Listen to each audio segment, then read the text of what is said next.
Reclaiming your worth is the first step toward the life you truly deserve. Stand up, even if your voice shakes. Hey guys, tonight on Revenge Stories 94, we witness a betrayal not shouted across a courtroom, but whispered at a dinner table. A daughter who struggled to pay every bill in the family was called a burden by her father. A quiet exile on Christmas Eve, but what followed wasn't a breakdown, it was a breakthrough. This isn't just a story of walking away from a toxic home. It's a story of rising with grace, of turning pain into power. So, before we begin, like and subscribe if this kind of emotional storytelling speaks to you. And drop a comment with your city and local time. I'd love to know where you're listening from. Now, let's turn off the lights and listen to this story to see if we are living in such a situation and think about what we should do if it were happening to us. The night my father called me a burden. It was Christmas Eve in Sacramento, the kind of evening where the lights outside flicker softly, where the world wraps itself in a quiet hope. I came home from my second shift coat still zipped to my chin, the smell of cheap diner coffee still clinging to my sleeves. The house looked exactly as it always did, tired dim like it was holding its breath. The Christmas tree sat in the corner, its fake branches sagging under the weight of ornaments we hadn't replaced in a decade. I set my keys on the table. My mom, Marla, was laying out slices of ham on chipped porcelain. She barely glanced up. My father, Frank, was already seated at the head of the table, a glass of wine in his hand, staring at the ceiling like it might finally cave in and answer all the questions life had stopped bothering to explain. I took a seat across from him. My little brother Eli sat beside me, poking absently at a bowl of undercooked peas. He's 17, smart, observant, quieter than he used to be. We made eye contact and he offered a half smile. I returned it grateful for that small gesture in a room so stiff it could snap. The radio in the kitchen played some old Christmas tune. The silverware clinked against plates. Nobody said much. And then Frank slammed his knife down. The sharp clang cut the silence in half. I jumped. My hand froze midair with a fork full of mashed potatoes. Mom flinched, then looked down like she always did when things got sharp. "You're a burden," he said. Just like that. No laid in, no build up, just those three words like bricks tossed into a glass house. My fork dropped to the plate with a soft clatter. I blinked, unsure if I'd misheard him. My stomach turned. "What did you say?" I asked quietly. "You heard me," he said, his voice low and flat. "You've stayed here long enough. You need to move out." The words didn't hit me all at once. They crawled under my skin, cold and wet like rain inside your clothes.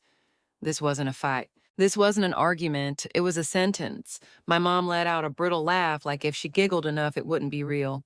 But Frank didn't smile. He looked satisfied, and he said. Eli's fork was frozen mid-air.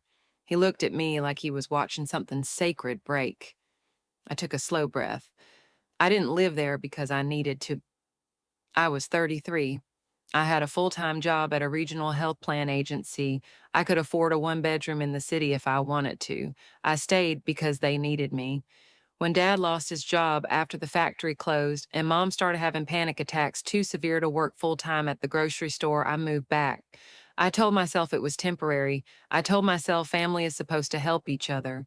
But over the years, temporary turned into expectation, and my help turned into invisibility. No one thanked me when I paid the overdue water bill. No one noticed when I bought a new modem after Eli's online classes kept cutting out. I just did it. Now, on the holiest night of the year, the man I'd tried to protect looked me in the eye and said I was a burden. My mom opened her mouth to say something, but he cut her off. "I've made my decision, Marla." Eli turned to them both, his voice trembling. "If she's not family anymore, who's next?" No one answered. I looked around the table at the plates I had bought the food I had helped pay for the heater humming because I'd paid the bill 2 days ago, and I knew this wasn't my home anymore. Maybe it never was, so I straightened my back. My voice didn't shake. "All right." Frank leaned back in his chair like he'd won something, like he had finally proven his authority. I stood up, picked up my half-eaten plate, and walked it to the sink. No theatrics, no tears. I didn't want them to have the dignity of a scene. I just wanted to leave with what little was still mine. Eli looked up at me, his face pale. I gave him a small nod. A promise. No one else said a word as I climbed the stairs. The floor creaked under my feet, like it was trying to protest, trying to say not like this, but it was already done. That night I began to pack, not out of rage, not even sadness, just the quiet, solid knowledge that if they could discard me so easily, they should be prepared to live without what I brought to the table, the house I helped save, now wanted me gone. I spent the rest of that Christmas Eve upstairs folding the life I had built inside that house into a single suitcase. I didn't rush, there was no need. I wanted to feel the weight of every decision, mine and theirs. Every t-shirt I packed had been washed, dried, folded 100 times under this roof. Every book on the shelf had been bought during those silent weekends when I worked overtime just to keep the lights on. This wasn't just about a place to sleep. This was about a life I had placed on hold for them. I moved back in 6 years ago after Frank's dad got laid off. He didn't tell anyone right away. I found out through Eli, who heard our parents arguing behind closed doors. I was 27 at the time, freshly promoted, just getting ready to leave my one-bedroom rental in Elk Grove for a bigger apartment closer to the office. Instead, I canceled the lease and brought my things back home. I told myself it would only be for a few months. Back then, Mom cried when I arrived, said she was ashamed to need me, said I was saving the family. She stopped saying that 2 years in. Eventually, I became invisible, useful but unseen. They stopped asking if I wanted to go out on weekends, stopped knocking on my door. The groceries restocked themselves. The internet worked. The rent was never late. Somehow they forgot those things happened because of me. Still, I stayed. I convinced myself that was love. I remember one winter, the heater broke the day before Eli's finals. Frank had just left for a GUP interview he wouldn't get.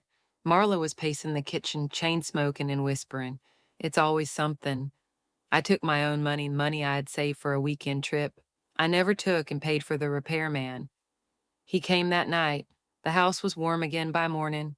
Nobody said thank you, and I didn't expect them to, but deep down I always hoped maybe they noticed. I think that's what stung the most. Not the betrayal itself, but the realization that it wasn't sudden. It had been happening for years, quietly, like a leak under the floorboards that no one bothers to fix because the damage isn't loud enough. I stopped halfway through packing and stared at the wall above my bed.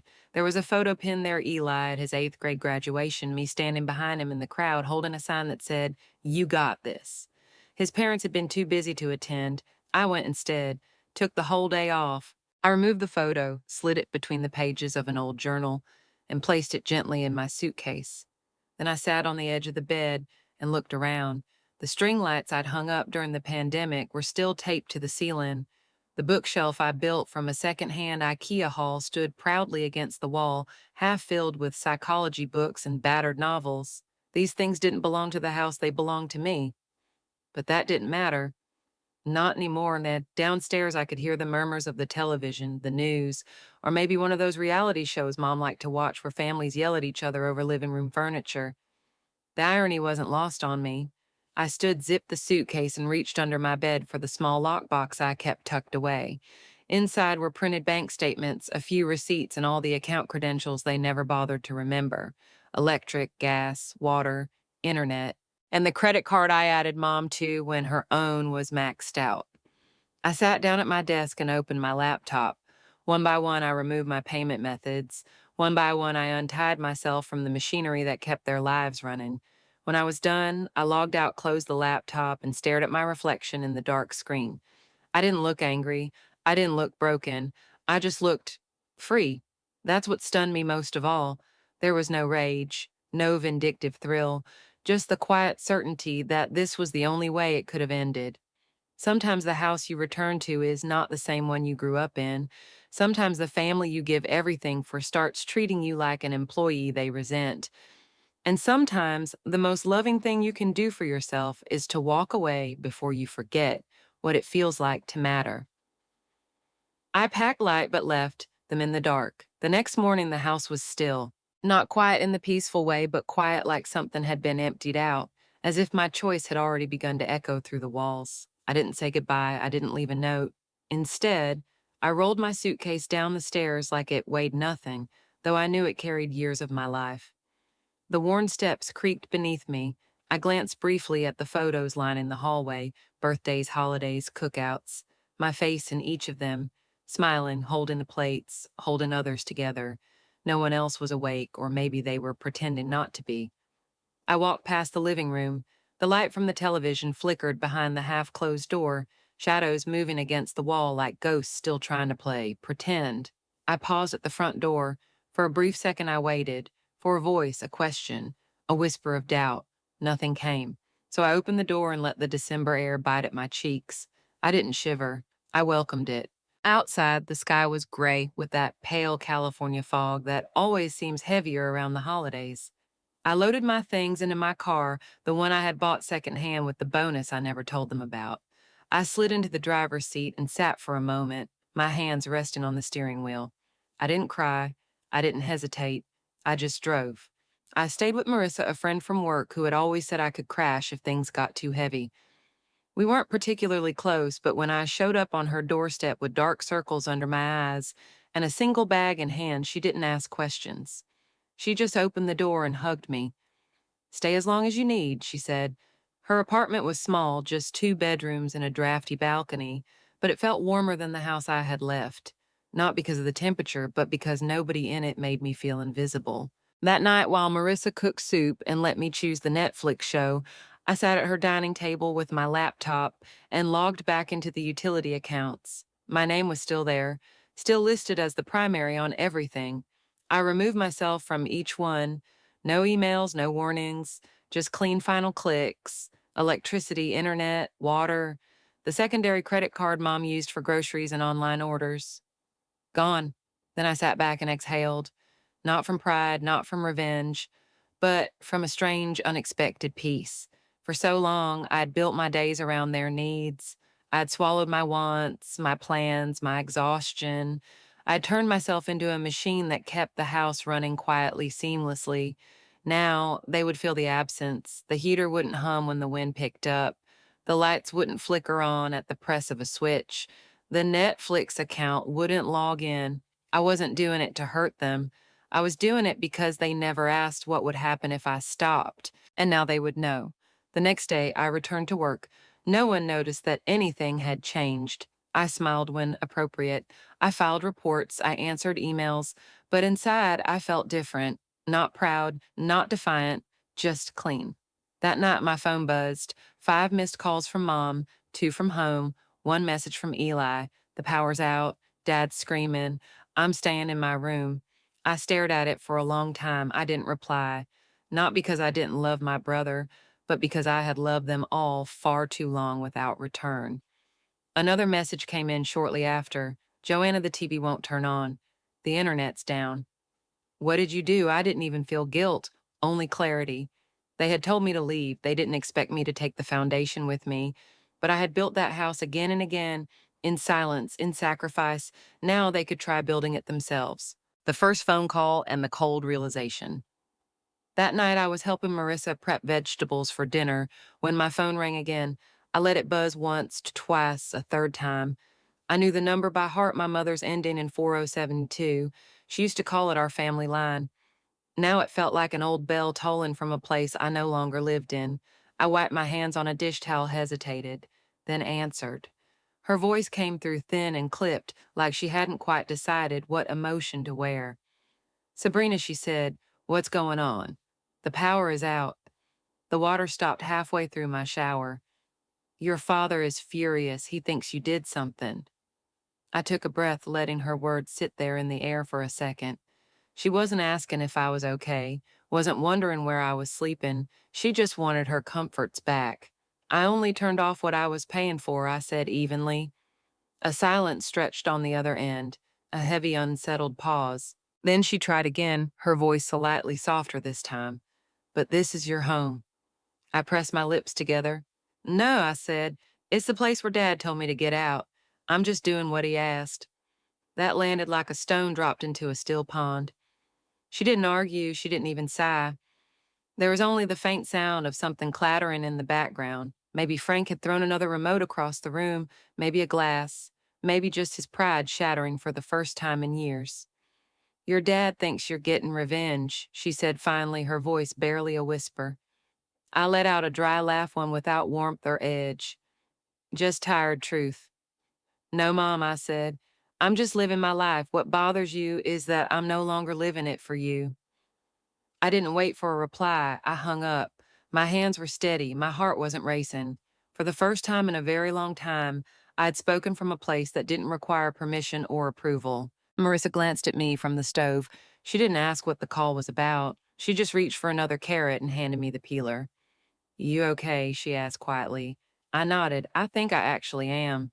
Later that night, as I was brushing my teeth, I caught my reflection in the bathroom mirror. Same tired eyes, same loose bun. But something had shifted. A quiet firmness had taken root in my shoulders. I wasn't afraid of being the bad guy anymore. I wasn't afraid of being misunderstood. I rinsed and turned off the light, and the next morning I woke to another alert on my phone. Bank account suspicious login. Attempt detected device unrecognized. Password reset requested. I sat up in bed so fast my neck cracked. There was only one person who could be desperate and shameless enough to try that. Frank. I called Eli. He picked up on the first ring. I was about to call you, he said. His voice was hushed like he was speaking from behind a closed door. Dad found Mom's old notebook, the one with the passwords. He's been trying to get into your accounts all morning. I felt something cold settle in my chest. Thanks for telling me, I said. I'll handle it. I hung up and immediately sat down at Marissa's kitchen table, opened my laptop, and started locking everything down. Bank accounts, email, food delivery apps, even my old Amazon login. I changed every password set up, two-factor authentication, activated fingerprint locks, and logged out all devices. Layer after layer, I tightened the walls around my life. I wasn't angry, I was done. Done with justifying my boundaries. Done with waiting for people to respect them. As I typed the last password into my new Vault app, I felt something lift from my body, like I'd been carrying a second skin for years and had finally decided to shed it. But the feeling didn't last long. Later that afternoon, Eli texted again.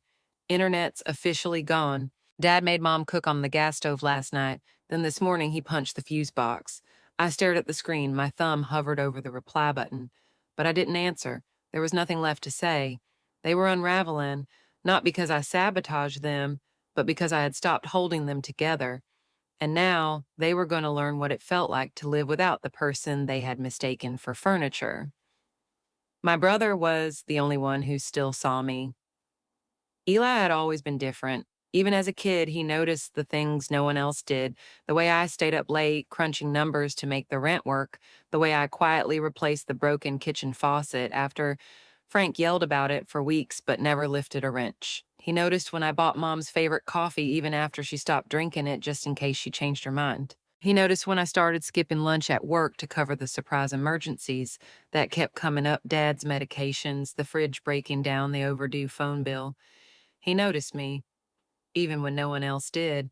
After the call from Mom, after the login alerts, after the text about the fuse box, I lay awake that night wondering if I'd done the right thing. Not for them. For him. Was Eli safe in that house? I texted him. Are you okay? You can tell me the truth. A few minutes passed, then the little dots appeared. I'm fine, just staying quiet, trying not to get in the way, and then another message right after it. I wish I could leave too. That broke me a little. I called him. He whispered when he picked up. They're in the living room, arguing again. Eli, I said softly, you don't have to stay in that house forever. I know, he said. I don't want to make things worse. Worse than what I asked, even though I already knew. He didn't answer right away.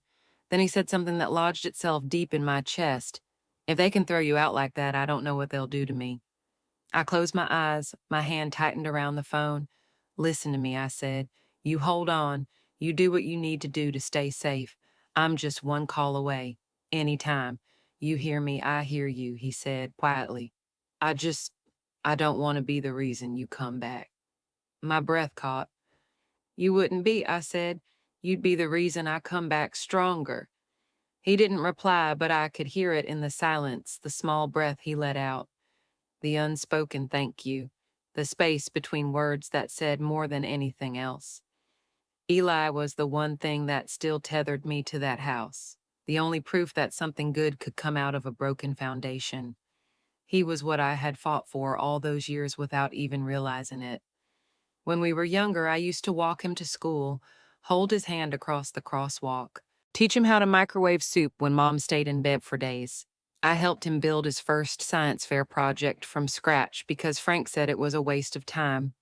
I'd forgotten all of that until he said those words, "I wish I could leave too." That night after we hung up, I sat at Marissa's window and stared out at the quiet street. No yelling, no slamming doors, no footsteps above me pacing in circles, just a couple walking their dog, the occasional car rolling past, the soft hum of a life that wasn't built on chaos. It was the first time I realized peace doesn't have to be dramatic. Sometimes it's just the absence of being needed for all the wrong reasons. I thought about Eli's room, cold, small wallpaper, still peeling. I thought about him lying there with his phone clutched to his chest, pretending the darkness didn't scare him. I thought about the way he never once blamed me for leaving, even when the house started to fall apart around him. And I made a promise to myself when the time came, I would be there, not as a rescuer, but as a sister, as someone who saw him the way he had always seen me. The day my father banged on Marissa's door, it was a Wednesday morning, gray and quiet, the kind where even the air feels like it's holding something back. I had just stepped out of the shower, hair dripping towel around my shoulders when Marissa called out from the living room. "Sabrina," she said, voice as sharp someone's banging on the door. I froze. I didn't ask who I already knew. I wrapped my towel tighter and walked barefoot across the apartment to the peephole. It was him. Frank stood in the hallway, face red, hands clenched into fists, hammering against the wood like the door owed him something. His voice rose in guttural bursts, words slurred not from alcohol, but from pure unfiltered rage. "You think you can walk away," he shouted. "You think you can just disappear after everything I did for you." Marissa was behind me, eyes wide. "Should I call the police?" I nodded, already dialing. As the line connected, I watched through the peephole as Frank paced in front of the door, muttering to himself, then exploding again. "Open the door, Sabrina." His voice thundered through the apartment. My heart pounded, but my hand on the phone remained steady. "Yes," I told the dispatcher calmly. "He's my father. He's threatening me and trying to break into my friend's apartment." "Officers are on the way," she said. "Stay inside. Do not open the door." We waited. Marissa locked the deadbolt, then stood frozen beside me. "He's lost it," she whispered. I didn't answer. I was too busy listening to the words he kept screaming. "You think you're so righteous. You think this is justice," he growled. "You're just an ungrateful brat. A parasite." I flinched. That word. The same man who hadn't paid a single utility bill in 5 years was calling me a parasite. I had given up vacations, raises, weekends, love, rest, all of it, and somehow I was still the villain in his story. When the sirens came, they felt like thunder rolling in from a distant war. I heard the tires screech outside, boots pounding up the stairwell, a knock at the door. "Police, open up." Marissa opened it slowly. Two officers stood there, firm but calm. I stepped back as they entered. Frank turned as they approached, his face twisted with disbelief. "She called the cops on her own father." One officer held up a hand. "Sir, you're disturbing the peace and trespassing on private property. We need you to leave. I have the right to talk to her." Frank barked. I raised her. "She owes me a conversation." "Not like this," the officer said. "You're yelling, pounding on a private residence, and scaring the occupants. This ends now. I'm not going anywhere." Frank roared and lunged. He didn't get far. The officers restrained him quickly, firmly. The click of the handcuffs was louder than I expected. It echoed. He twisted toward me as they held his arms behind his back. "She owes me," he shouted. "She has no right to treat her family like this." And then softer, harsher, more dangerous. "You'll regret this, Sabrina. You'll pay for betraying your blood." I didn't say a word. I didn't flinch. I just looked at him. Really looked at him, at the sweat on his forehead, the wild look in his eyes, the way his rage made him small instead of powerful. He wasn't my father anymore. He was just a man who couldn't stand the sound of his own collapse in authority. The officers began leading him away. Marissa shut the door gently, like we were trying not to wake something sleeping. She turned to me, her eyes still wide. "Are you okay?" I nodded, though my throat was tight. I just didn't think it would come to this. She put a hand on my shoulder. "You did what you had to do." We sat in silence for a long time after that. The only sound was the soft buzz of the refrigerator. I stared at the door, half expecting him to come back somehow, to find a crack away in, another threat to throw. But the hallway stayed quiet. The stillness didn't feel like safety yet. It felt like the eye of the storm. A few minutes later, my phone buzzed. A message from Eli. Dad got arrested. He's not coming home tonight. I stared at it, then replied, Good. But if anything happens, you call me right away. You don't wait. He sent a thumbs up, and then silence again. But this time it wasn't empty, it was mine. My mother stole my car, then sold my laptop. 3 days after the arrest, I finally began to breathe a little easier. I hadn't heard from Frank, no messages, no calls. I'd filed a formal incident report with the police, locked down my bank account, secured my email. Marissa helped me install a second lock on the door. I even bought a pepper spray keychain, something I never thought I'd need. Then, on a quiet Sunday morning, just as I knelt down with a cup of tea, my phone buzzed. It was Eli. Your car's parked in front of the house. I blinked. My tea turned cold in my hands. I called him immediately. Eli, are you sure I'm looking at it right now? He said. Blue Civic, same plate. The back window's cracked open a little like someone's been living in it. There's an old coffee bag on the passenger seat, the kind Mom always buys. My skin went cold. The spare key was still in Marissa's kitchen drawer, untouched. That meant she had a copy I didn't know about. I didn't even hang up. I just grabbed my bag and rushed out the door. Marissa offered to come, but I told her no. This was mine to face. When I pulled onto my old street, I saw it immediately. My car parked exactly where I used to leave it. Quiet, familiar, violated. I stepped out and approached slowly. The handle was dusty, but the inside was lived in. A half-drunk water bottle, a pair of cheap, unfamiliar flats, and a grocery receipt sitting on the passenger seat. I picked it up. Date 2 days ago, name on the customer card, Marla Wells. I gritted my teeth and called Eli. Are you home? Yeah, he said. You're here. I'm outside. Stay upstairs. Don't get involved. I rang the doorbell. It opened within seconds. She was there. My mother, hair pulled back, wearing that same old cardigan she always wrapped around herself like armor. Sabrina, she said, surprised, then tight-lipped. Why are you here? You took my car, I said. She scoffed, stepping aside as if I were being dramatic. It was just sitting there. You weren't using it. I stepped inside. For a week, she shrugged. I borrowed it. I let out a low laugh. Borrowed it? You drove it across town. You left trash in it. You used my gas. Did you think I wouldn't notice? She turned away, walking toward the kitchen, like this conversation didn't deserve urgency. I needed to pick up medicine for your father, and this house needs things. You're not here anymore. You left it all. I followed her. My eyes scanned the room, and that's when I noticed it. The bookshelf, the spot where my laptop had been. Empty. Where's my laptop? I asked. She froze, then turned stone-faced. I sold it. Just like that, no apology, no hesitation. For what I asked, though, I already knew. For money, she said. To pay for food. You're the one who left us without anything. I stood there in that kitchen, the one I used to clean every weekend, where I once fixed a leaky sink with my own hands, and I realized she didn't feel guilty. She felt entitled. I'm calling the police, I said. Her eyes widened. You're calling the police on your own mother, I am, I said, pulling out my phone. Because you didn't just cross a line. You set fire to it. She stepped forward, voice rising. You can't do this. Why not? I said, calm. You stole my car. You sold my belongings. I forgave it the first time. This is the last. When the police arrived, I showed them everything. The receipt, the GPS logs, the proof of ownership, my name on the title, the last login on the laptop from a location pinged at this very address. She tried to argue, of course. Claimed it was all a misunderstanding, that she was just trying to survive. But the officer asked a single question. Do you have proof the car or laptop belonged to you? She didn't, because they didn't. The officer turned to me. We'll have her gather what's left of your things. You can press charges formally if you'd like. I looked at her then, not as a daughter looking at a mother, but as a woman looking at someone who had made her choice. Her face was pale, her hand shook. Sabrina, what are you doing to your family? I met her eyes.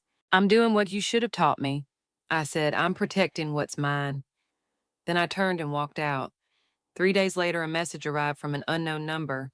You think you've won. You'll regret betraying your family. No signature, no need. I knew who it was. I checked the public records.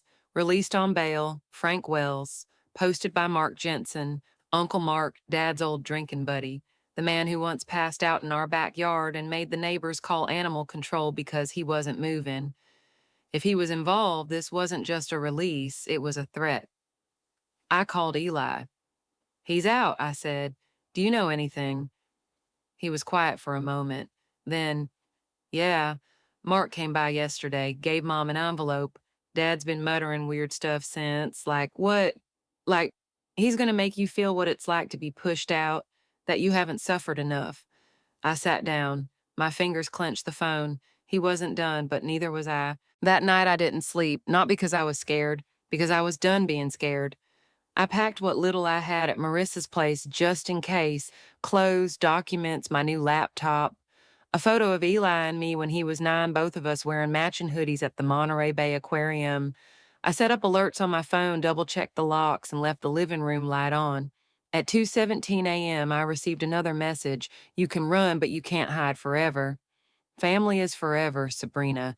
This time I didn't hesitate. I took a screenshot, filed a second police report, added it to the ongoing record. I am being threatened by the man who used to be my father. I no longer feel safe. I forwarded it, then sat there staring out the window as the sun began to rise, brushing the rooftops with gold. By 8 a.m., I had called Nora. She was a coworker from my old department, kind, quiet, the kind of person who offered you the last cookie at the meeting without saying a word. Months ago, she told me, "If you ever need a place, I have a spare room. No pressure." I had smiled politely. I hadn't believed I'd need it. Now I did. She answered on the second ring. "Sabrina, everything okay?" "No," I said, "but I'm working on it. Can I take you up on that room?" "You don't even have to ask," she said. "Come anytime." That evening, I loaded everything I owned into Marissa's trunk. Before we locked the door behind us, she hugged me tight. "I'll call the police if anything strange happens. You focus on starting over," she said. I nodded. "Thank you for everything." As we pulled away, I looked back one last time. That small apartment had been my shelter, my pause between storms. I wanted to cry, but my tears were dry. Somewhere along the way, I had used them all up. Nora's place was small, quiet, and most importantly, safe. Within a week, I'd signed a lease for a new apartment near my office. I changed my phone number, opened a new bank account, bought a modest desk, and hung up that photo of me and Eli on the wall above it. I made tea every night and watered a little plant I named Enough, because I had finally decided I didn't hear from Frank again. I didn't want to. 2 years passed. I built something real with my own hands. No more bills under someone else's name. No more waiting for validation that would never come. But I still thought of Eli. Every week. He stayed behind, quiet, resilient. We texted often. Sometimes he sent me a photo of his homework or a meme, too dumb not to laugh at.